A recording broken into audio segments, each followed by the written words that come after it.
Hello दोस्तों, welcome back to my YouTube channel learn with Ankur ji. तो दोस्तों हम अपनी टैली RP9 की सीरीज़ की समराइज़ कर रहे हैं। तो समराइज़ में मैंने आपको अभी प्रीवियस वीडियो आप देखेंगे तो उसमें मैं आपको काफ़ी चीज़ें बता चुका हूँ। आज की हमारी वीडियो में रहेगा कि हम इसमें जितने पॉइंट्स कवर कर सके वो करेंगे ज़्यादा से ज़्यादा।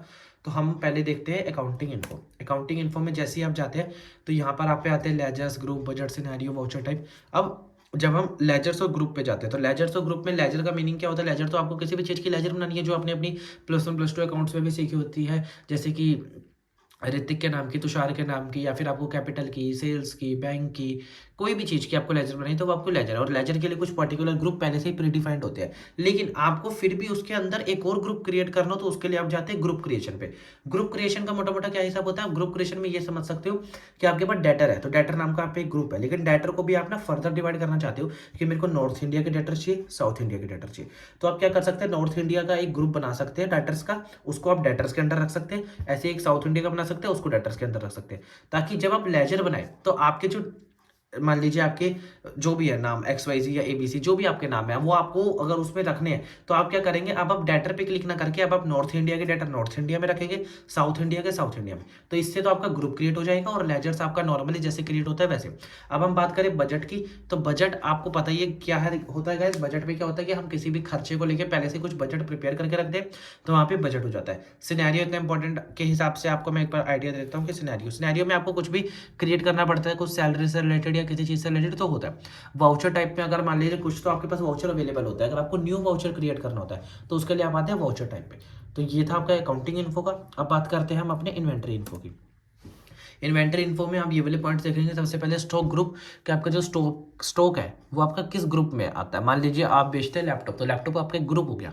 अब लैपटॉप के अंदर आपके अलग अलग तरीके के लैपटॉप हो सकते हैं, डेल का, सोनी का, HP का, लिनोवो का। पर लेकिन एक ग्रुप क्या हो गया? तो लैपटॉप आपका ग्रुप हो गया तो वो स्टॉक ग्रुप में बन जाएगा। स्टॉक कैटेगरी में आपका मान लीजिए जो भी लैपटॉप है कैटेगरी, मान लीजिए डेल है, डेल आपकी एक कैटेगरी बन गई। लेकिन डेल के अंदर क्या, डेल का वो भी आता है वो लैपटॉप, डेल का माउस भी, डेल का जो भी आती है मतलब कीबोर्ड वगैरह समथिंग, तो वो सारी चीजें आपकी कैटेगरी बन जाएगी। अब स्टॉक आइटम में आप हर किसी की आइटम क्रिएट कर सकते हैं कि मान लीजिए डेल आप पे एक स्टॉक का ग्रुप बन गया del computer.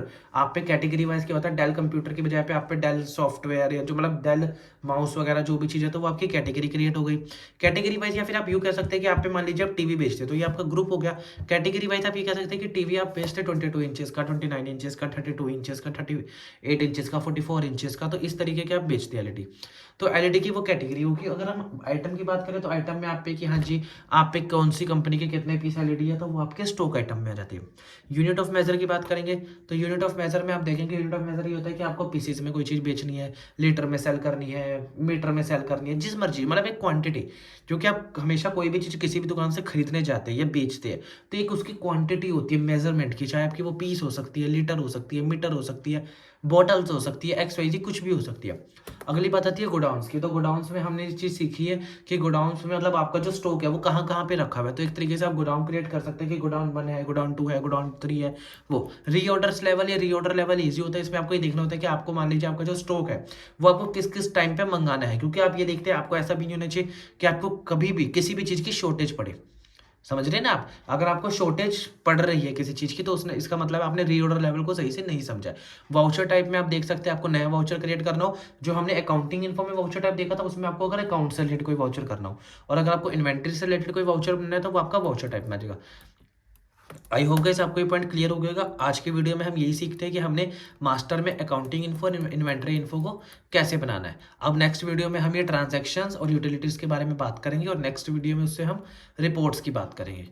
Thank you for watching guys. अगर आपको मेरी वीडियो से अच्छी लग रही है तो प्लीज़ मेरे चैनल को सब्सक्राइब करें और इस वीडियो को ज़्यादा से ज़्यादा लाइक करें। Thank you for watching.